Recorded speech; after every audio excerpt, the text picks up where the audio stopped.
You are listening to The Brian Craig Show podcast, broadcasting from sunny South Florida. Brian is joined by his wife and co-host, Kathy. Follow Brian on social media at briancraigshow.com. And now, Brian and Kathy. Welcome to the program, everyone. I'm Brian Craig, always joined by my wife and co-host, Kathy. All right, we got a lot to cover as always. Things are just breaking all the time. There's a lot of big news involving Fulton County and Trump, which we're going to get to in a little bit. That's a big deal, and there's been some big developments today. So we're going to get into that a little later in the podcast, so stay tuned for that. But there was a happening with Jean-Pierre today with Ducey. And, you know, Ducey, I don't know what I think about Ducey. I know his dad is a big Trump hater and big apologist for Joe Biden, but I'm not going to blame Peter Ducey for everything that his dad does. You know, however, they do work together, so there's got to be some like-mindedness at some point for them to work at the same place. And they do share genes. Yeah, that's true. That's true. Some personality traits that might be the same. Peter Ducey has built kind of a reputation of being the one reporter that asks the tough questions of Obama. Might as well be Obama, right? Because he's running the show anyway. Biden and Jean-Pierre, right? I mean, you know, I don't know. But today he had a bit of a run-in with Jean-Pierre, and I wanted to play this, and we'll talk about it a little bit, because, I mean, this is insane, the danger that we're in this country with this senile old coot, Joe Biden, as the president. So this is Ducey and Jean-Pierre during the White House press briefing today. Listen. Thank you, Karine. President Biden is the oldest president in U.S. history. Why does White House staff treat him like a baby? No one treats the President of the United States, the Commander-in-Chief, like a baby. So there's this book that says that's ridiculous. When staff walked back claim. What sounded like a call for regime change in Russia, the president, quote, rather than owning his failure, he fumed to friends about how he was treated like a toddler. Was John Kennedy ever babied like that?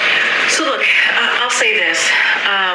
There's going to be always a range of books that are about every administration, as you know, that's going to have a variety of claims. That is not unusual. That happens all the time, and we're not going to litigate those here. That's something that we're not going to speak to. There is one thing that I do want to, because I think I was asked this question last week by one of your colleagues about this particular excerpt that they were referring to, and so I'll say this, you know, we did see the excerpt, the context of the excerpt, and it seemed to be making the opposite overall point about how the value of his experience and wisdom resulted in rallying the free world against authoritarianism, which is important. We have seen this. You all have seen this. And passage of the most historic agenda in recent history in his handling of foreign policy, like rallying the world around Ukraine, as you just heard from our national security advisor, who laid out in really good questions that your colleagues asked about how the president is moving forward, about Ukraine, about kind of leading into these conversations that he's going to be having at the G20. Okay, so she just babbled on about everything other than what he asked, and this thing at the end that she said he rallied the world around Ukraine. How about rallying the United States around helping Maui that just burned to the ground, or the Florida Panhandle area that was just hit by this massive hurricane? Or what about that train derailment with all the poison chemicals months ago that derailed in Ohio? I wish he wouldn't be so worried about Ukraine. Now, what Ducey's talking about is this new book called The Last Politician, which I have here in my hand. And you ordered this book for me, Kathy. Yeah. And it's been in the news. And I'm not sure I'm going to read it. It's a book about Biden, and it's pretty thick. Mm-hmm. And I don't know how much of it I could stomach. But it's not exactly the book I thought it would be. But I might peruse it and find some information. It seems to be a big, like, it seems to be a liberal book, like a love letter book too. Yeah, it seems like a love letter. Like the things you hear or see on the news, the little clips, are very misleading because they make it out like the book is like a real honest look at him, but it's really just a big kiss-ass book. This is a fascinating thing about this book. Also, did you notice Jean-Pierre, who's very uncomfortable with her articulation of words, excerpt she emphasized the P and the T. That was a hard word for her to say. Just a little too hard. She said it 5 times. Each time she said it differently. Yeah, and at the excerpt. I really noticed that because I used to teach English, and I really always notice how people say certain words. And, sometimes you say a word incorrectly. I do, and then I correct myself, or I'll say, you know what, I'm not sure. But she said that word 5 different ways. It was a hard word. It's not a difficult word. It is for Jean-Pierre. It's an easy word to say here. So this book here, this is a fascinating thing about this book about Biden, The Last Politician. This book, Kathy, you ordered this for me because we heard the excerpt of it. Excerpts. Yeah, I'm talking like Jean-Pierre. Okay, I'm talking like Jean-Pierre. I thought it was going to be like an honest, real look at, but it's not. It seems to be like a big love letter. Well, let me tell you. Okay, here's the thing. You ordered this book for me, which just came in the mail today, because all the excerpts about the book is that okay to say excerpt? No, you said it wrong. How do you say it? Excerpts. I could say it until I listen to Jean-Pierre. You said excerpts. Oh my goodness. I can't. This is what happens when you listen to Jean-Pierre. You forget the English language. That's exactly right. When just listening to her makes you dumber. Well, you know what it's like if you like go to England. Like Steve Kane's daughter lives in England. She's from Florida, but she sounds like Posh Spice. So I listen to Jean-Pierre and I sound inarticulate all of a sudden. I'm picking up her inarticulate accent. But anyway, all the clips of the book that they've talked about in the news. Okay. Make it sound like an anti-Biden book that's going to expose the truth about how incoherent he is. That's how they're reeling people in. Well, so it's very sneaky. Well, let me explain to you what this is all about. Yes. But first I want to read the back of the book. Let me read you the back of this book, and then I'll tell you what's going on here. Yes. Okay, the book is called The Last Politician, and it's got Biden with his sunglasses on. It's a great title and a great cover. Yeah. It really is very cool. I disagree with the title's good, but any photograph with Biden. Well, yeah, but the title's very good. And I think his sunglasses, his aviators, make him look sleazy. No, I know, but I mean, he looks like what it's a picture of. He is sleazy. You know what Biden looks like to me with the aviator sunglasses? He looks like a porn producer. Is what he looks like to me. Like but anyway, Burt Reynolds and Boogie Nights. Yeah, or more like the Colonel. So let me read the back of the book. Joe Biden is this is the description of the book on the back of the book. Joe Biden is the very thing that American culture most disrespects, the professional politician. His expertise is nose counting, horse trading, and spreading a thick layer of flattery over his audiences. To Biden, these aren't the unattractive vestiges of another era, but the way out of the nation's mess. On certain days of his presidency, though, it seemed as if no one else agreed, but just when his presidency seemed destined to be an abject lesson in failure, its legislative agenda in ruins, his reputation for competence marred by the debacle of Afghanistan, he rallied the world against Russian aggression. And of course, he got his 10%, I'm sure, and held off the forces of authoritarianism at home. That's MAGA.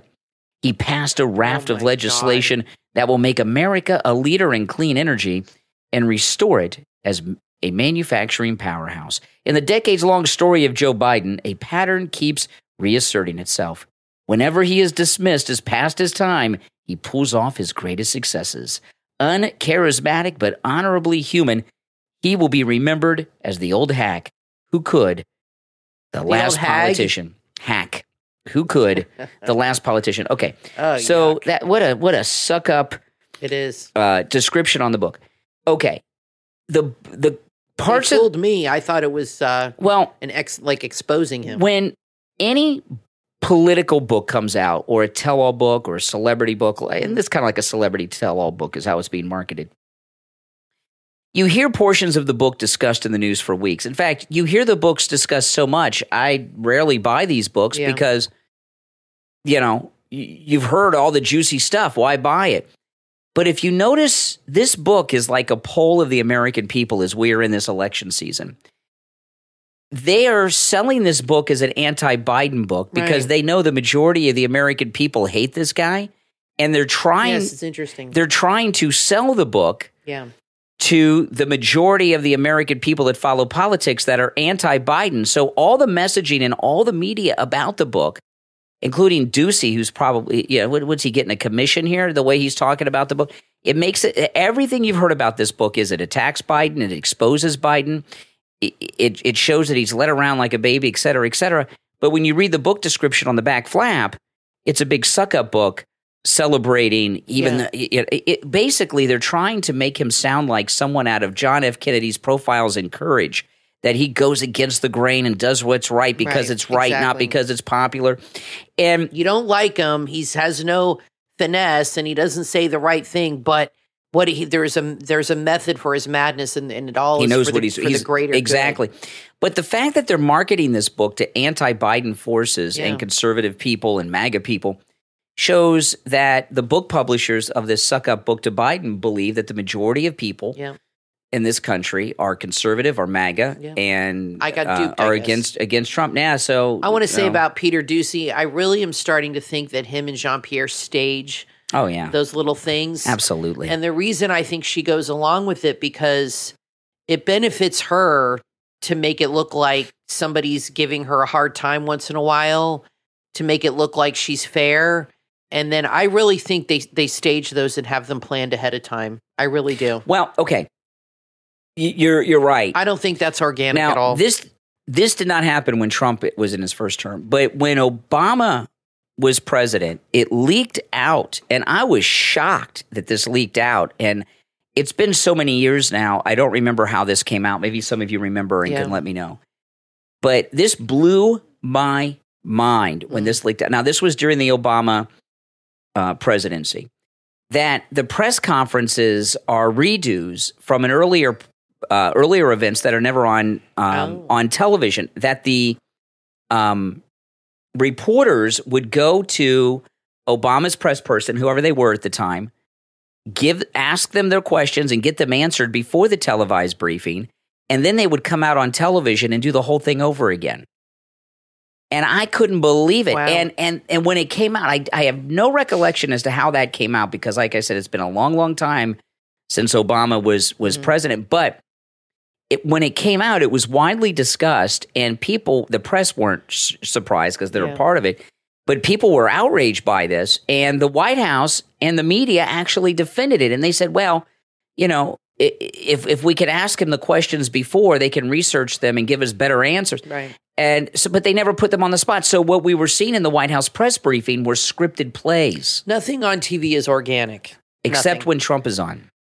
Well, yeah, that's why, he gets into so much trouble because he just, says what's on his mind and he doesn't practice anything. Exactly. And that's what the American people deserve, is somebody who's going to be honest and, you know what I mean, and just tell it like it is. But this part that Doocy... And not do some little stupid dance. This part that Doocy was talking about being led around by like a baby. We all remember the Easter Bunny event last year when the Easter Bunny intervened and told Biden to stop what he was doing and go over here. You remember all of that on television? Yeah, it's ridiculous. And we've seen this guy. And I've noticed since the cocaine was found in the White House, he's been a lot lower energy. That whoever was smuggling cocaine into the White House obviously has been clamped down on by the Secret Service. Yeah. And I suspect that it may have been Joe, not Hunter's, and that's what they were using to give him energy when he was in public. And he's been a lot I've seen him more tired. Sprinting or riding his bike since. I've seen him laying on the beach a lot. Yeah, and that's been a shift in his activity. He used to see him running and sprinting and riding his bike. And now you see him sleeping a lot. Yeah. So anyway, the book is not an anti-Biden book, and it doesn't expose the truth about Biden. It's a pretty big book. We could use it to kill some. It's a bug killer of a book. Yeah, we are in Florida, there are bugs once in a while. Yeah, so. We can use it to smash bugs with, or doorstop, or something like that. In the garbage. Okay, now a couple other things I just want to mention, and coming up after the first break, there's some big developments with Fannie Lewis in Fulton County and the Trump 19 in Fulton County that I want to get into after the first break. But I want to go back to something that I talked about on the stream this morning on the radio, and something that's been in the news, but it hasn't been highlighted properly. And it's I think this is just insane what's going on here. So over the weekend, there was a new Republican poll. The Republican polls are the only one that matter because we're in a primary season right now. Yeah. And, of course, President Trump was in the lead. It was the Wall Street Journal poll I'm talking about. And he's at 59%. Number two is Ron DeSantis. And this is the part that is just shocked me. And it just still blows my mind that he is still in this race. Donald Trump is in first place with 59% of the Republican voters behind him. Ron DeSantis is number 2 at 13%. Okay, and he's number 2 at 13%. Ramaswamy is way behind him. Ron DeSantis, Ramaswamy, none of them are viable, credible candidates. No. And the media, the corrupt media, we talk about these stage press conferences. The media, see, here's the thing. When it comes to television news in a normal time, unless there's disasters and things, but there's not as much breaking news as there used to be in the news because there's so much news that it's, when there used to be breaking news before the cable news cycle, the network anchors would break in and we have breaking news and we're interrupting regularly scheduled programming. There's nothing like that now because we have this 24-hour news cycle that's going on, But the news media, every 4 years at a presidential election, it is like the World Cup for the news media that follow politics. And these debates that we have throughout the entire election process, and there's way too many, the primaries and then the general election debates, are supposed to be big ratings grabs, which are money grabs, for the different news organizations because they all take turns hosting the debates. And the media are not properly reporting that Trump's got this locked up. Right. That all these Republicans that are running against him are jokes. They're jokes. I mean, DeSantis is number 2 at 13. The other one, some of them are at 0. And they're still holding on to the delusion that DeSantis is. What they're holding on to is that Trump's going to get arrested. Get convicted and end up in jail and end up dropping out and or be taken off the ballots. Neither of those are going to happen. They're holding on to that hope that DeSantis, and they're also holding on to the hope that when these other people drop out, that they will go to DeSantis. He'll get like a 10 or 15 point bump, get a little closer. So they're always holding on to these false hopes to keep them going. Well, here's the thing. The media don't want to tell you the truth that all these candidates are jokes and Trump's won it, because if they do, the horse race is over and no one's going to watch the Republican debates that they're having over the next few months. So the news media are in complete cover-up mode, lying to you. That's a big part of it, too. There is no competition in the Republican primary. And so far as their fantasy of getting Trump off the ballot or being in jail, if any of those terrible things happen, and there's a possibility that they do, these people are not giving up. If any of those things happen, we're going to have the biggest write-in campaign in history, okay? Everybody knows this. Now, here's the thing, though. In the primaries, I don't know if you can write people in the primaries. You may not be able to, and every state is different. I don't know, because it's never been discussed about doing a write-in during primaries, so I don't know if that's possible, okay? Because, it's a strange system. I don't know. But if we got by that and we had to do a write-in in the general election, what do you write in? What if you write in Donald Trump instead of Donald John Trump? Or what if you write in somebody said they Donald don't allow. J. Trump? What if they don't allow a write-in on the ballot? Well, they do in Florida. I don't know. Every state is different. I mean, on the regular ballot for a president, you have to.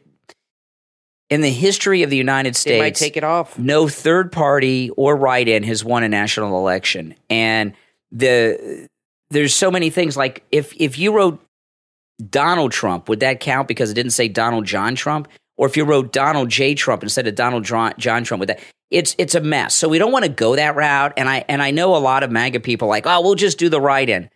No, that's a last resort, and it would be just a mess. Okay, we don't want to go that route. It would be a big old mess. So don't start getting your head around all of that. Now, well, what should people do if they go to vote and for the president and there's no write-in option and Donald Trump's not on the ballot and they have, say, DeSantis as the candidate? I don't think this will happen, and then I don't think people will take him off the ballots in the election, in the primaries. They've already said New Hampshire they're not going to do that because the GOP knows if they do that, those guys are never going to have hold office again. But what would people do if that happened and there was no write-in? Just not vote at all? I've never even considered a write-in, okay, because it never seemed like a credible thing. Right. So I don't even know how it works. I know in Florida, all I know about it in Florida, because that's where we are, and this is where I've lived my whole adult life. What you have to do in Florida is you have to ask. And there's a special document that you have, and then you fill it out. That's and what they'll do. They'll make it like, but every state's you don't want to different. Be bothered. Yeah. And it's a chore. It would be a mess. We don't want to go that route. Now, I want to tell you guys, this is a huge deal going on. The Thomas Edison of sleep, the inventor of the MyPillow, Mike Lindell. This is huge. Okay, listen to this. The MyPillow mattresses. I'm going to be talking about this for the rest of the week because there is a special that will end this week. Okay, there's just a couple days left. I don't know exactly how many days, but this will be gone by the end of the week. Mike Lindell at mypillow.com with our promo code Kane at checkout, Kane, is having a huge mattress sale. I don't talk about the mattresses very often because rarely are there specials like this on the mattresses, okay? He has every type of mattress there is, every mattress size, coil, foam, double-sided, whatever type of mattresses there are. Mike Lindell at mypillow.com has them. But listen to this. If you think you need a mattress, or you might need a mattress anytime in the future, now's the time to do it because this is an unbelievable deal. Listen to this, Kathy.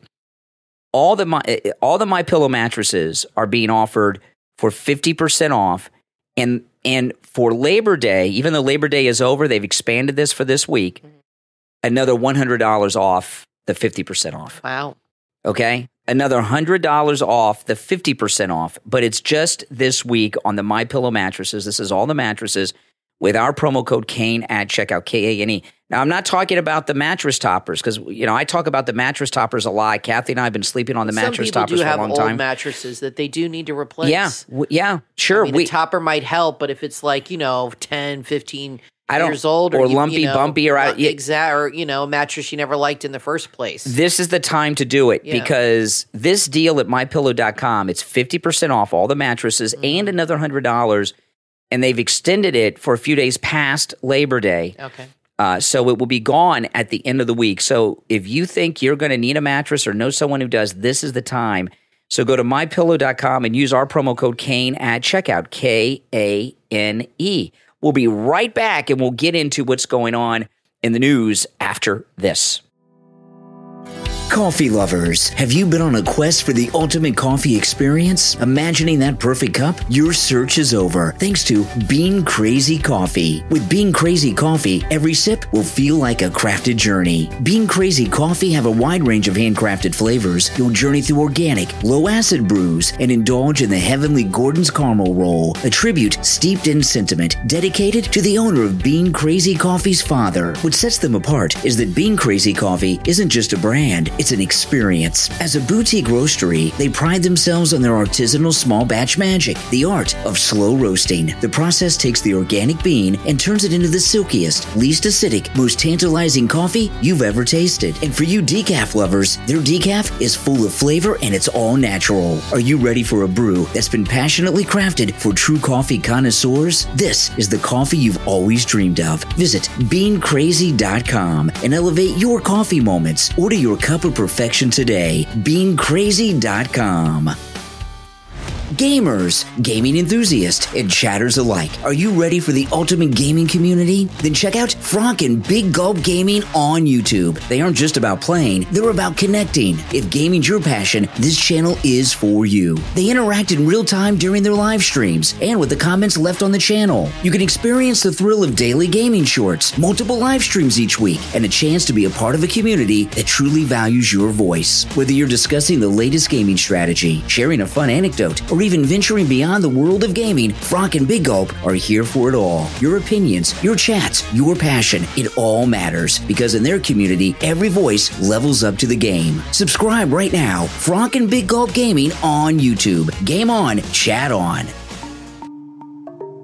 From author Ronnie D. Miller comes a tale of courage, wonder, and the untapped potential of the human spirit. Roar of the Soul, available on Amazon. It will take you on a journey like no other. Find yourself lost in Africa amidst magic and dreams. Step into the shoes of Steamy, the dream catcher cat, and Riley as they embark on a mission in the heart of Africa. They encounter Pilly, a boy in search of himself. Together, they venture to find the legendary lion Sharky, a symbol of power and resilience. But Roar of the Soul isn't just an adventure, it's a journey inward. Can the three unlock the mysteries of the soul, or the roar within them prove to be the beacon they need? In every chapter, you'll discover more about strength, purpose, and self-belief. Are you ready to embark on this magical voyage? Then order your copy of Roar of the Soul from author Ronnie D. Miller and let the adventure unfold. Available on Amazon in Kindle and paperback. In every child's heart lies a question, one that shapes the world around them. And that question is the title of the new book from author Divine. Daddy, what is love and what does love look like? Journey with young Ashanti as she sets out to unravel this timeless mystery. From the warmth of morning pancakes to the joys of heartfelt cheers, explore the mosaic of moments that weave the tapestry of love. Daddy, what is love and what does love look like is more than just a children's book. It's a reflection on life's simplest yet most profound emotion, seen through a child's curious eyes. With every page, readers will find themselves transported, experiencing love's essence in its purest form. This is a tale perfect for warm cuddles at bedtime or sparkly, meaningful conversations in classrooms. Rediscover love and let it echo in every whispered story and shared glance. Order your copy of Daddy, What is Love and What Does Love Look Like from author Divine, available right now on BarnesandNoble.com, Kobo, and Apple Books.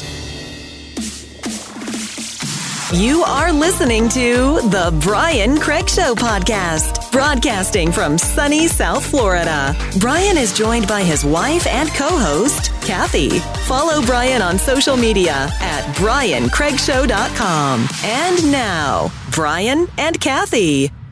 Welcome back, everyone. I'm Brian, always joined by my wife and co-host Kathy. Okay, here's the updates on Fulton County with the Trump 19. And it all revolves around Mark Meadows. And I thought this was settled, but it's all over the news today. And let me read you this headline.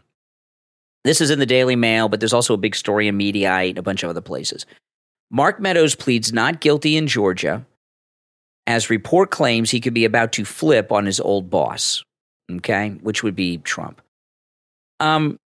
Where's this report coming from? You know, here's what's going on here. First of all, there's nothing to flip on because Trump and Meadows and his attorneys did nothing wrong, okay? And here's what they're doing. And they've been reporting this for a few weeks. But they're really bringing it back hard because there's been an update. So Mark Meadows, who we've had on this program, he is with Trump You think so? Oh, yeah, absolutely. And in fact, if you go back and listen to that episode when I interviewed Mark Meadows, he was just about to go into a meeting with President Trump at President Trump's office, and but when you're facing jail, possibly people, and they can put a lot of pressure on you. People will flip on their closest There's friends nothing to flip avoid. on. I'll tell you exactly what's happening, Kathy. Okay. But anyway, if you go back and listen to that episode. When I had Mark Meadows on the podcast here, I was very excited. I talked to him about a lot of things involving Trump, and he had his book out. I think he was surprised at some of the things I knew. I know everything about Trump and all that stuff. Okay, I mean the whole thing. I know you guys do too, but it was pretty exciting. And Mark Meadows said to me at the end of that interview, he was just about to go into the office to see the president in person. He said, when I go into the office with President Trump, I'm going to tell him your name and talk to him about you, okay? So I was pretty excited about that. You can hear that on that podcast episode. I haven't re-listened to it, but I remember when he said it to me, and I was so excited. What about telling him my name? Well, you didn't interview him. I interviewed him. You weren't during the interview. He was so impressed. He said, "Brian, I promise you, when this interview is over, I'm gonna go and say your name to the President Trump will hear your name today. I'm going to talk to him about you." I think a lot of people have said your name to President Trump. That was amazing. I was very excited about that, but that's not why. You must be like, this Brian Craig guy. I just hear about it from everybody. I got to check it out. I'm the guy that hangs around his airplane and outside his house at Mar-a-Lago all the time. be great if one day he just said, come on in. Yeah, could happen. That's awesome. Could happen. But anyway, that's not why I'm defending Mark Meadows, okay? You sure? But if you listen to that episode, he's very loyal. What Mark Meadows is doing is amazing. Okay. Now, not everybody that's in the Trump 19 can do this. I don't know how many of them actually work for the government. Most of them are attorneys like Jenna Ellis, so they weren't government workers. Local prosecutors cannot prosecute federal employees for things that they have done while in the course of their work as federal employees. If you could do that, you could charge them with, like, say, for example, a prosecutor in Georgia, okay, all of a sudden decided, some local district attorney in Texas, let me pick Texas because that's where George Bush lives, W. Bush. If a local prosecutor in Texas all of a sudden decided, George Bush lied about weapons of mass destruction and tens of thousands of people are dead because of that, I'm going to charge him with murder. A local prosecutor can't bring murder charges against President Bush for lying about weapons of mass destruction and the deaths that resulted in that because local authorities do not have authority over federal government workers in the course of their duties, okay? So Mark Meadows everything that he did while he was working for President Trump, a federal employee. He has gone to a federal judge and he has asked the judge to remove his case from Fulton County and put it in federal court. Mark Levin, who's the top conservative legal mind in America, he's as conservative as it gets, and he's the top conservative legal mind and analyst we have. I don't always agree with him, and he was a never Trumper at one point, but regardless, he says that in the past there have been many cases like this, and when they get moved to the federal court, the federal courts have always tossed them because there's no authority to bring charges. Mark Meadows did something which is really interesting. He went to a federal court and actually testified in front of this federal judge. He waived his Fifth Amendment right against self-incrimination and went in front of this federal judge and said, I did this, I did that, I did this, and the other thing. And by the way, I did this because I worked for the President of the United States and he told me. Right. And this was in the course of my job as a federal employee. And the local prosecutor in Fulton County does not have authority over me. Can this be moved to federal court? So what the media are doing is they're saying, oh, Mark Meadows confessed. He went before a judge and confessed his crimes. And he's obviously going to flip on Trump. He's in trouble now. No, not at all. And if Mark Meadows is successful, that means Trump's charges will be thrown out too, based on that precedent. And this federal judge is an Obama appointee. I know that's not good. There's more federal judges that are appointed by Democrats probably because we've had, 8 years of Obama, right? 8 years of Clinton. These judges are around. We had 8 years of Bush, but the Democrats held back on a lot of his judges, and President Trump appointed a lot of judges. This is an Obama judge in the Meadows case. However, several reports of people that have been in the courtroom have said that the judge has indicated that on at least some of the charges, he's very seriously considering moving them to federal court, which is what we want. But if Mark Meadows loses in front of this federal judge, that's not the end of it. He'll take it to a federal appeals court, and he'll take it all the way to the Supreme Court. And then Trump will have a run at it. So what Mark Meadows is doing is not breaking ranks with Trump. He's helping himself, but he's also helping Trump. He's working with Trump to help Trump by establishing that Fannie Lewis and Fulton County does not have authority over them because they were with the federal government at the time of these alleged crimes that didn't happen. But because they've got that Trump derangement going on. Well, and they want to give the public the perception that things are falling apart. Correct. Instead of them being united. That's right. It's all about presenting it to the public. They have to turn public opinion. And they have not been able to do that. In fact, the opposite is happening. They're making more people like Trump. Yes. And they're probably sitting in these rooms for hours and hours smoking cigarettes and drinking and asking themselves, why can we not get people to turn on this guy? And everything they do makes people like him even more. So this is just one of those attempts, I guess, to try to sway public opinion. But nobody trusts the media. That's what they don't seem to understand. is anything they try to do, people see it for what it is. They don't trust it. It's not like the old days where you just blindly followed along. They see, what's going on thanks to Trump. And whenever they do something, that it's not accurate and that they're misleading you. That's right. Now, this is the thing, okay? These people in the media and in the Uniparty are really in a desperate spot right now because it's just like Tucker Carlson said last week. The election is we're just there. Over a year away. Yeah. When Tucker Carlson was talking last week, he said that these anti-Trump forces in Washington are terrified that he comes back in the office and they're all going to go to jail. So because they're actually doing things that are criminal, and you guys know this. I don't have to go through the list. You know what they're doing. Okay. So they're in a hysterical mindset. Hysterics is a panic attack. They're not thinking clearly, and they're so consumed with their anxiety and Trump derangement at the same time that they're not seeing exactly what Mark Meadows is doing. Now, this is something that a lot of people don't know about the Trump 19. All these people that are charged in Fulton County, I learned this through Jenna Ellis did an interview late last week that I listened to Friday while you were in surgery. I listened to the Jenna Ellis interview. I had to keep my mind off the surgeries. I hate waiting for the surgeries. It's just awful. But Jenna Ellis said not as bad as being in the surgery. Well, you're asleep. Well, through a lot of it, aren't you? Well, you weren't fully asleep. Oh, yeah, you weren't fully asleep during this one. Yeah, no, I was awake. That's true. I forgot. But anyway, Jenna Ellis brought up something that I did not know, and I don't think a lot of people know this. The judge has ordered that none of the 19 defendants in Fulton County are allowed to communicate.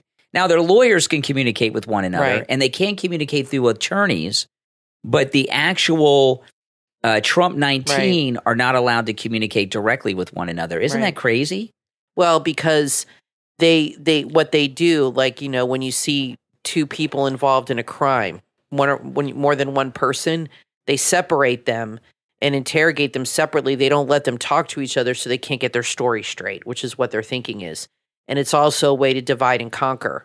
And if they figure they can get one or two people and scare them enough and get them to say certain things, even if it's true or not, or or confess to something that may or may not be true to save themselves, they can do that so they can't commiserate or get together and discuss it. Correct. It's a way to divide and conquer them all. So Mark Meadows is not flipping on Trump. He's helping Trump. And what he's doing is actually amazing, brilliant, and brave because I'm not a lawyer, and I haven't heard any of these legal analysts get into the analysis of this. But I have one worry for Mark Meadows. If this doesn't work for him and everything stays in Fulton County, this is what I'm wondering. And if anybody listening is a legal expert, let me know because I'm curious to get the answer to this. Since he testified in this federal court about this, does that mean that he has no right for Fifth Amendment rights in the Fulton County case? Will he have in effect waived his Fifth Amendment protections? I have no and clue. Be commanded to testify? I don't either. And we're in uncharted territory because in America, for sure, we don't have a long history of political prisoners. It started with Dinesh D'Souza because he was a political prisoner by Obama. But this era of political prisoners in America is new, and I don't think any of these lawyers that you see on cable television know what they're talking about either because we're in uncharted territory. They're just paid talking heads, and they have to say things. I don't think any of them know. Plus, the people that are doing this, they're misusing their authorities. Well, I think that's the big factor. They're making up the rules and the laws. You have lawyers that go on TV like John Turley or Dershowitz and say, well, this is what's going to happen. You're dealing with people that are not concerned with following the law. There's no precedent. They're outlaws. Here. They're trying to analyze this is outlaws. A kangaroo court, so they're not going to necessarily do everything by the book. I mean, so far they haven't done anything by the book. What's going on here, and it's interesting that it was the Democrats before. This is like those days when in Jim Crow, when there would be these terrible things like Medgar Evers, and then his killers would be cleared. Right, in these kangaroo courts in the South, the Democrat South. That's similar to what's going on right now. Well, yeah, exactly. We have outlaws in not just Fulton County, but at the federal level as well. and the laws and the Constitution, they're not going by that. Yeah. Did you ever see To Kill a Mockingbird?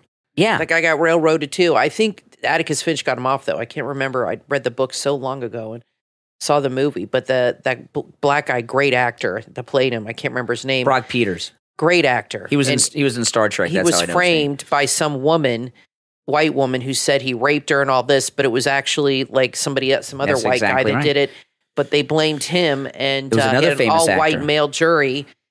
That's the kind of stuff that happened in the South quite often. Well, that's what's happening now, and also by Democrats. Now, I want to thank all of our Patreon supporters for their support of the program. Thank you so much. And those of you that are Patreon supporters, make sure that you take advantage of all the Patreon exclusive content that Kathy and I add up there. I put a video up on Patreon yesterday of the view from where I was waiting during your surgery at the hospital, Kathy, and the view. Kathy's hospital, it's like Club Med Resort. I mean, it's when you look at the views.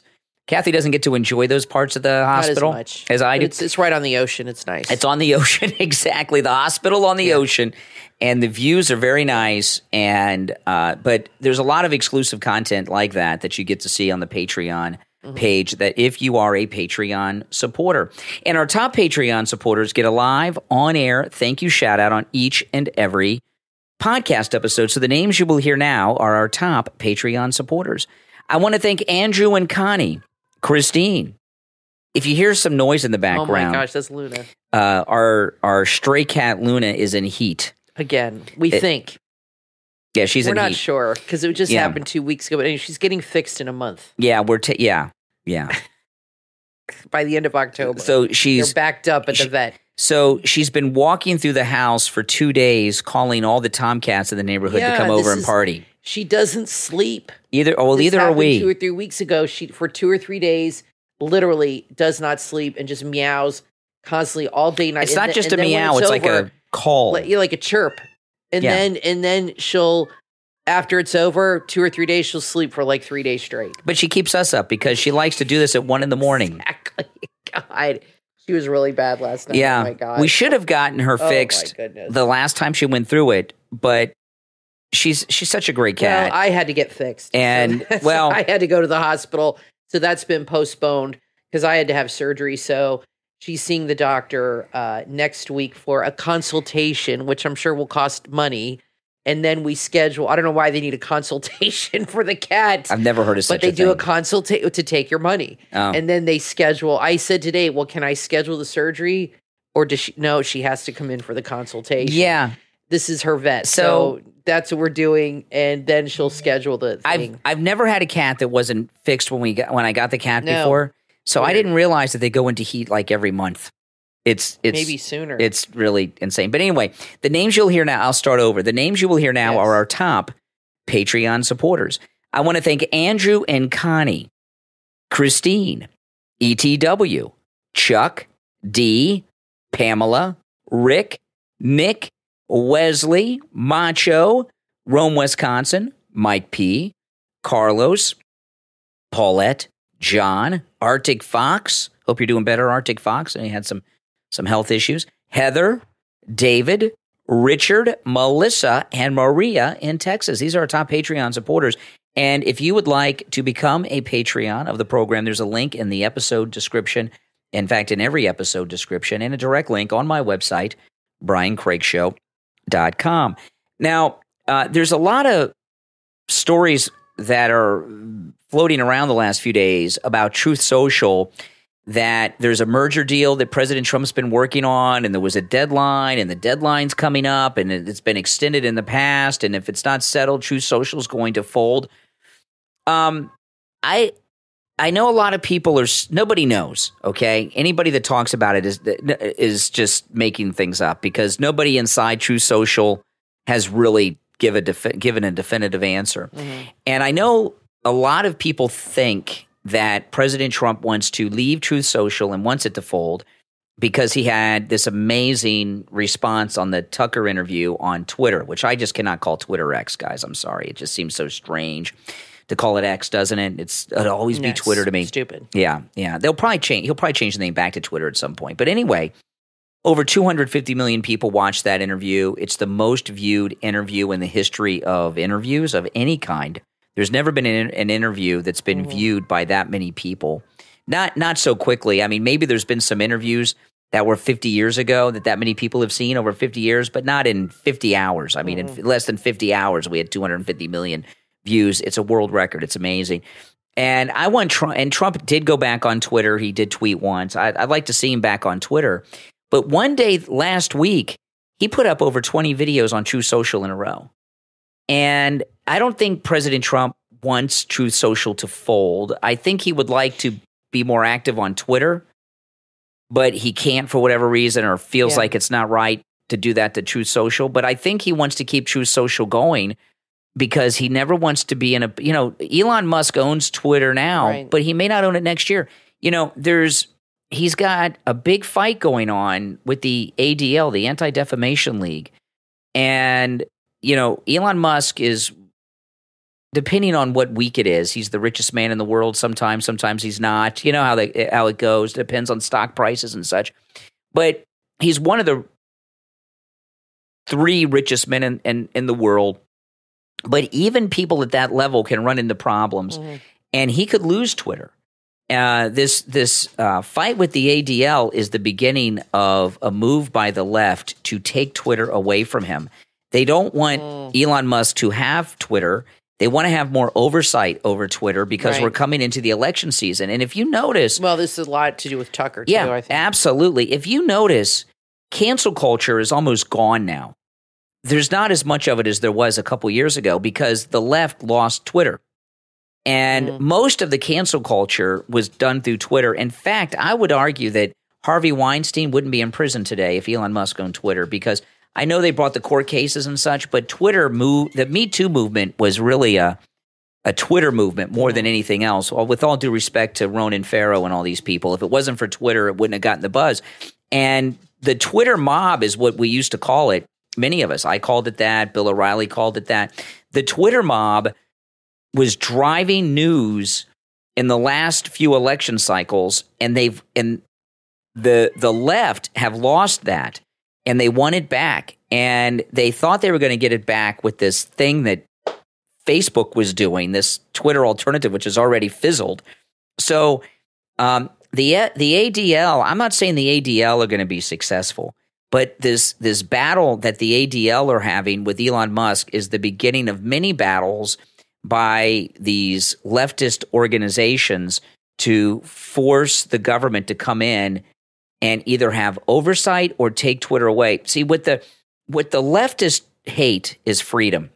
And what they want more than— they just label you dangerous, and that's their way of controlling you. That's correct. That you're a danger to society. That's you're right. a terrorist, you're this, you're that. And they use that as an inroad to silence you. That's correct. And what the left have been trying to do for the last few years is they want to have oversight over the internet like the FCC has over broadcast media, radio and television, broadcast television and radio. And they want to have that over the internet because they're losing. And the reason they're losing, they believe, and there's a lot of truth in this, is they've lost control of the narrative because they don't control the messaging anymore. Right. So getting back to President Trump and Truth Social, President Trump does not want Truth Social to fold. He does not want to depend on anyone else to get his message out. He wants to be able to get his message out whenever he can. And he'll always be able to do that. If he has his own social media platform, he will not be able to be shut down. So don't buy these people that are saying, oh, he wants Truth Social to fold, to go to Twitter. I think he would like to be on Twitter a lot, but keep Truth Social as kind of like a backup. He wants to have it as a backup. Listen, we're going to take our last break. When we get back, there is a lot more to talk about. Do not go anywhere. We got some big stuff to get to right after this break.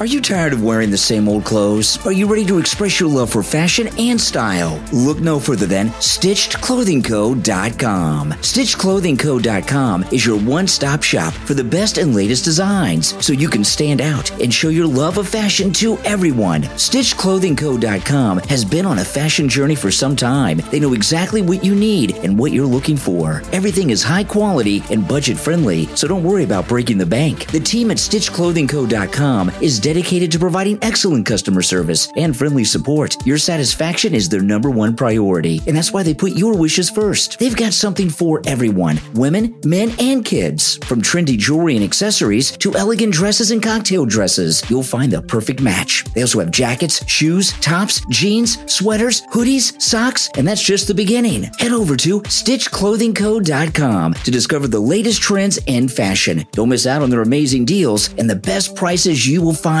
anywhere. StitchedClothingCo.com. Express yourself with the fabulous designs today at StitchedClothingCo.com.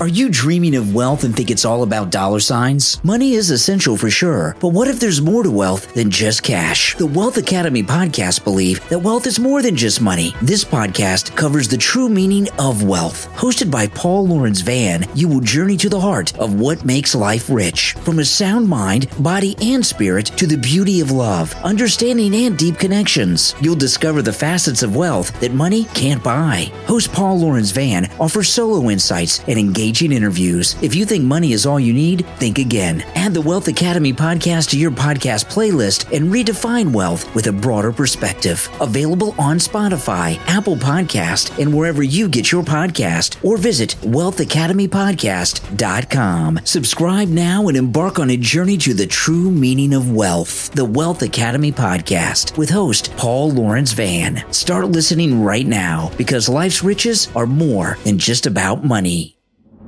From the imaginative mind of author Johnny Nevermind comes the new book, The Demiurged, a hip-hop conspiracy fable, now available on Amazon. Imagine a world where menace to society collides with the Matrix and Disney Pixar's Soul, all set to the rhythm of hip-hop. From the gritty streets of Pomona, California, to the mystique of the Philippines, journey through a realm of gangs, mysteries, and untold romances. But that's not all. Unveil mind-bending conspiracies, military secrets, and a message so crucial it might just be the wake-up call humanity needs as shadows loom. This novel is a thrilling comic book-paced adventure at first glance, but dig deeper and its horrifying truth will grab your soul. It's a revelation of our ancient adversaries, our world's clandestine resets, and the key to breaking free. This is just the beginning. Book one of a two-part series that promises to uncover humanity's hidden truths and the path to our salvation. Are you ready to embark on the journey? Then order your copy of The Demiurged, a hip-hop conspiracy fable from author Johnny Nevermind. Available on Amazon, BarnesandNoble.com, and all major online booksellers.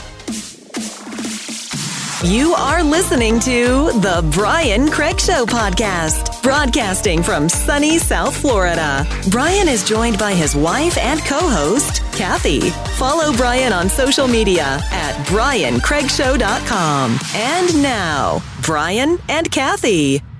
Welcome back, everyone. I'm Brian, always joined by my wife and co-host Kathy. You know, AOC, oddly enough, she's in the news today. And AOC dodges question on lack of border visits under Biden since she did it so often when Trump was in office. You know, I kind of forgot about AOC, Kathy. She's kind of faded away.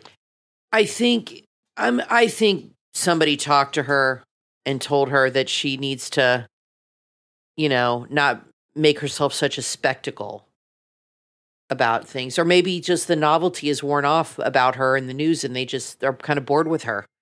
You know what I mean? Maybe they're not getting the clicks. If you're not getting the clicks and the views on the Daily Mail or anything like that, they're going to stop caring about you. That's how life works. Sure. If you're not bringing those clicks and that revenue to the newspapers, that's how things work. They move on to the next flavor of the month. So maybe she's just not hot and exciting anymore. Yeah, and you know what happens a lot of times with people? This happened to Geraldo, okay?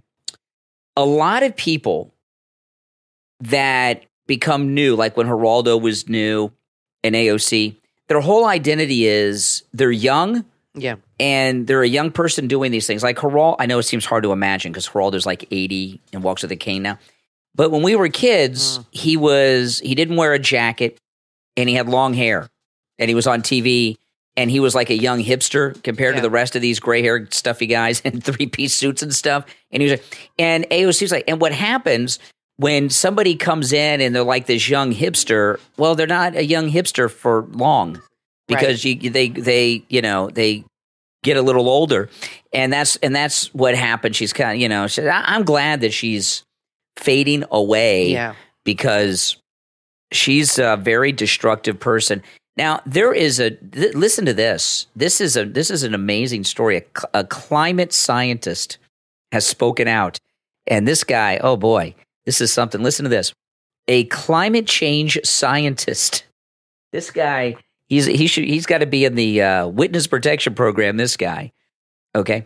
A climate change scientist has claimed the world's leading academic journals reject papers which don't support certain narratives about the issue and favor distorted research, which hypes up dangers rather than solutions. And his name is Patrick Brown.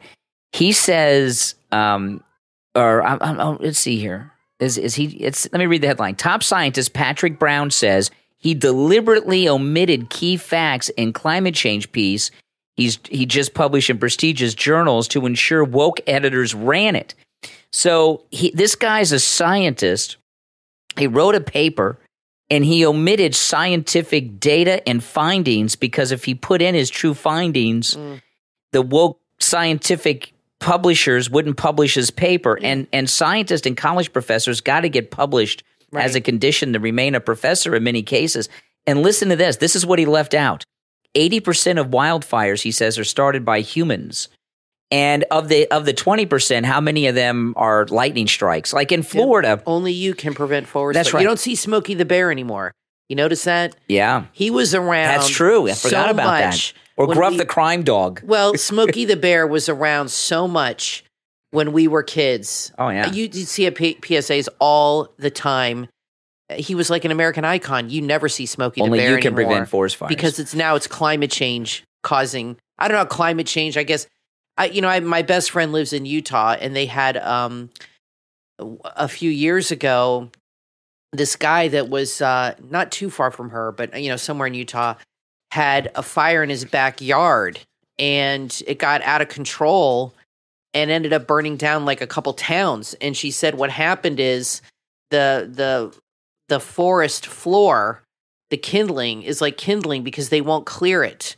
And this is the same problem they have in the Northwest and other places. The environmental people won't let them clear the forest floor, so it gets really dry, and it's like kindling down there. Mm-hmm. So you have one lightning strike. We have fires every spring in the Everglades here. We live 5 minutes from the Everglades, and that's a very swampy, wet place. But they still have fires from lightning almost every year. All the time. And it becomes a huge fire. We could see the smoke from our house. It becomes a huge fire. I can't leave the house.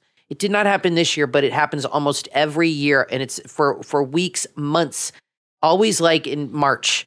And that's a wet month, but it's the lightning that strikes. And that's a wet area. So I cannot imagine these forests that are really like in Utah in the desert areas where it's much drier. Yeah. Utah, California. Our daughter lives there. She said it hardly ever rains. It's very dry, and she said, it's kind of you're in the desert area in LA. I didn't know that, and so one little lightning strike or one cigarette or one match can cause a lot of damage. But you don't hear of Smokey Bear because they don't want you to know that it's really your fault this is happening. It's climate change for somehow. Yeah. I don't know how that works. So this scientist letting this truth out that 80% of these forest fires are man-made. Caused by people doing things, couldn't put in the paper. I mean, how much other science has facts omitted because here's what they can't get published if it's not just climate change. I mean, what other science? That's probably true with medical journals too. Yes. 10 years ago, coffee was bad. Now coffee's good. Milk's good. Milk's bad. It changes. Cigarettes used to be recommended by doctors. I'm sure with these medical and these scientific journals, there's a lot of political things that go on that we don't know about. There used to be television commercials in the early days of TV promoting cigarettes by doctors. And doctors, there was, I can't remember which cigarette brand this was, but it was the cigarette brand most recommended by doctors. Yeah. And that was in a commercial. Yeah. So, science, you can't trust scientists. You just can't. No, you can't. And you can't trust science. It's mostly theories and apparently a lot of corruption that goes on. The whole thing with climate change, what it's really all about, and Brian and I figured this out, maybe you guys knew this ahead of us. China wants to be the world leader. They do not produce oil. They have no oil in the ground. They have no oil. Oil is what makes us the super leader of the superpower of the world.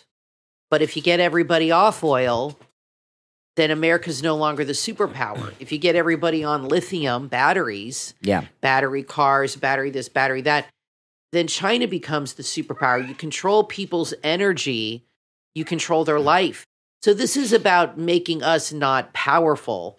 And we don't, Biden's not exporting oil anymore. We're hardly producing it anymore. He stopped the pipeline. Under Trump, he closed down Anwar. We have so much oil that it would make us a very, very wealthy country. We'd be like Dubai over here. When Trump was in his first term. They don't want that to happen. When Trump was in his first term, we were the number one producer of oil in the world. We have more oil than Saudi Arabia. All the roads would be fixed. Mm-hmm. America would get its act together. We'd be like Dubai. Yeah, that's what I just said. So, you said Dubai? I said Dubai. So, I'm sorry, Kathy. No, it's okay. I was listening to you. No, it's okay. I just thought you said something else. No, pretty sure. We talk so much, Kathy and I. Yeah. I can't tell what's on the air, what's off the air, what's in private. We do talk a lot, and I had a friend who came to visit us, an old friend of mine, and she said she stayed with us for a little bit, and she said, "You and Brian just talk all the time about like the way we talk now, all the time off the air about politics and." She said, boy, I wish I did that with my husband. She said, we hardly ever talk about this stuff. She said, you guys just really have good conversations. And I said, I don't know if that's just because of Brian's job or, occupational hazard. Yeah. Or we're just both very interested in these things. And we will discuss. I wouldn't say we plan the show, but some of the things we discuss here, we do discuss ahead of time, just in general conversation. We're not like Pete and Jean-Pierre, where we're scripting it out and planning it out. Well, sometimes. But we just talk about it. Like, you'll see something in the news and we'll be like, you'll say, oh my gosh, you're not going to believe this. Sometimes what happens is we'll be in the car and we're talking. It's like, you know what? Let's talk about that on the podcast. Right. Because I don't like to talk about the same thing twice because you're like repeating yourself. True. Sometimes you'll bring up something or I will and we'll start talking about it. And you'll say to me, let's save it for the show. Yeah. And then and you'll say to me, then it's more, it's comes right off the cuff what we're saying. I started doing this over the weekend on YouTube, and I'm going to do this on YouTube and on the podcast a lot, guys, okay? And I'm really going to ask you guys a big favor. I'm not going to tell the story every time, okay? But I'm just going to tell the story in the beginning here for the first few days so that everybody that listens regularly can hear this. Over the weekend, I watched an interview with Ben Shapiro. Ben Shapiro was interviewed by some YouTubers. And I watched the whole interview, and some of it was really interesting. And he talked about how he got the Daily Wire started with Jeremy. Talked about the whole story that went on with it. And when they first started, Jeremy's the guy, his business partner. And I was surprised to learn that when they first got together, Jeremy was supposed to be the personality, and Ben Shapiro was going to be the business guy. And then they realized it should be the other way around with them. And he said in the beginning, what they did is they kept trying to get stories from their website linked up on the Drudge Report. Because if it got linked up on the Drudge Report, it would go viral on their website. And then they realized, well, they can't depend on Matt Drudge. And, who goes to the Drudge Report anymore at this point, right? True. It destroyed it. I don't know what happened to the Drudge Report. But anyway, he told this very long and detailed story that I'm not going to bore you with, Ben Shapiro, about how Jeremy and Ben Shapiro got into a meeting with a bunch of billionaire investors and pitched them their plan, which was to promote the Daily Wire, Ben Shapiro in particular, and his podcast. And Ben Shapiro's podcast. We should meet with some billionaire investors. Well, maybe we have some in the audience.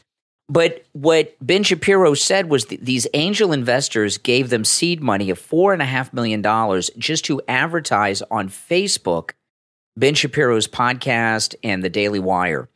And of course, they've given them more support since, but initially $4.5 million, and they did a major push through Facebook ads, and the Daily Wire and Ben Shapiro's podcast was completely pushed through Facebook ads in the beginning, and that's where they got to be where they are now. Yeah. Now, I'm not asking you guys to give me $4.5 million for Facebook ads, but what I'm asking you for is this, that, we have a very large audience on this program, okay? It has been named the number 3 must listen to conservative podcast in America. Number 1 is Mark Levin, number 2 is The Blaze, and number 3 is the Brian Craig Show podcast. And I've been on the air for over 30 years. You guys know this, and many of you have been with me listening for many years, and I know many of you have been here. Kathy and I have been doing this podcast for over a decade, and I've been on the air for over 30 years, and some of you have been with me since my first days on the air. That's crazy, huh? So we do have a large audience, and one thing I've noticed about the audience to all of my content is once you find me, you tend to stay with me. That and that means kind of how it worked with me. Yeah, that means a lot to me. Let me tell you, you out there in this listening audience supporting all of my content, the Brian Craig Show podcast, the radio show, my YouTube channel, everything I do. That means so much to me. You have no idea. I mean, maybe you do know how much it means to me. You're like Trump. You appreciate loyalty. I do, and I appreciate your support. I really, because Brian's a very loyal person too. And and I've discovered this a lot in the last few years. Are when people find my content, whichever it is, the podcast, the radio show, my YouTube channel, that people stick with the program, and not only that.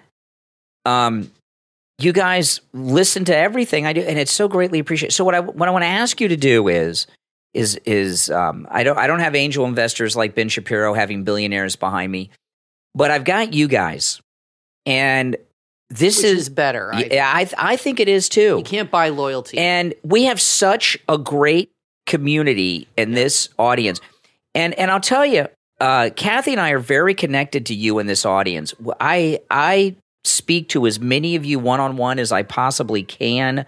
I interact. I respond to as many of your DMs and emails as I possibly can. Kathy helps me with that. I respond to your comments on YouTube and on Twitter and Truth and Facebook as much as I can. I wish I could respond to them all, but it's impossible. So what I want to ask all of you to do, and I think this is better than what Ben Shapiro did. What Ben Shapiro did was buy his way in. And where I'm at today with you in this audience is it's been a long 30 years plus, over 30 years. Crazy. It's crazy. It's been over 30 years. I know. I remember my first day on the air like it was yesterday. It was terrifying. I had a clock, and I could see the secondhand tick-tock, tick-tock. It was like, oh my gosh, it was scary. But the organic growth over the years is what's made this such a huge program. But I want to make it bigger. And the community that we have, I know a lot of you have become friends. We had 2 people that went on our last cruise that are engaged to be married. They didn't know each other. They were listeners to the program. They went. A lot of people have met the cruise, and now they're getting married. A lot of people have met through the chat. They live near each other, and they've got it together for on the YouTube chat. Yeah, absolutely. So bringing people exactly. together. So what it's all about. What I'm going to ask you all to do, and I'm not going to go through this whole thing every time. I'm just doing it now because I just started talking about this yesterday on a YouTube live stream, is to take whatever way you listen to me and share it as often as you can with everyone you know. Tell your friends. On all your social media. Yeah. Facebook. Text them the link. Yeah, you can text people.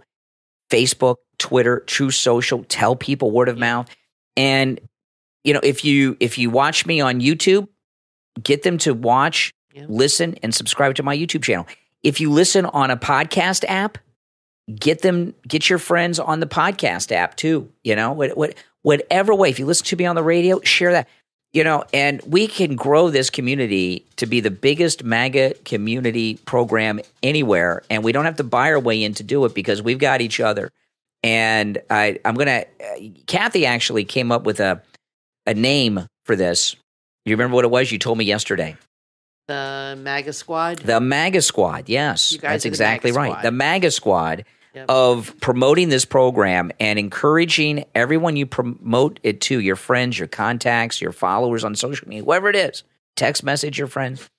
I know a lot of you are in other communities other than this one. Okay, you guys cheating on me in other communities. That's okay. Share in those communities, Discord servers, other whatever it is, and get people to follow and subscribe on whatever platform you're listening to us on. And as we get into the hottest time of the election season, as we're getting into it now, this could be the largest MAGA community anywhere here. And I think we do a lot of good. The stories that we've talked about in the last few weeks, just with Vivek Ramaswamy, nobody else is doing this. True.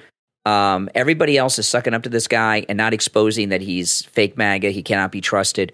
I'm not going to go through the things about him now. That stuff you're only getting here on a regular basis. So if you guys could do that, it would mean a lot to me. Now, there's one story here I want to mention before we go. This is, you want to talk, it's bad enough we got Biden insulting our intelligence with his incoherence. Mitch McConnell's physician says there is no evidence of seizure or stroke after his second freezing episode. Yeah, then what is it? It happened twice. He was totally blacked out. He didn't know where he was. It's obviously something. McConnell, and that's an interesting thing. So maybe it wasn't a stroke or a seizure. I don't know. There's other things that can cause that. It wasn't normal. No, he's got something wrong with him. Not an everyday He's got something wrong with him. I don't just freeze everything and stare into space for 30 seconds each day, do you? Exactly. No. And for them to promote that, it's like Jean-Pierre, we were talking about in the first segment, like, oh, we don't treat him like give me a break. Yeah. Well, they just lie to the American people. And nonstop. This thing that what they're doing is they're trying to get this narrative going that people are too old. It's not the age, it's the health. These people will never freaking retire, these senators. Donald Trump is in that age bracket as these guys. He's a couple years younger, but he's like a 50-year-old man. My dad is 85, and I got to tell you. Really? He'll be 86 next year. And he was born in 1938, and he's retired.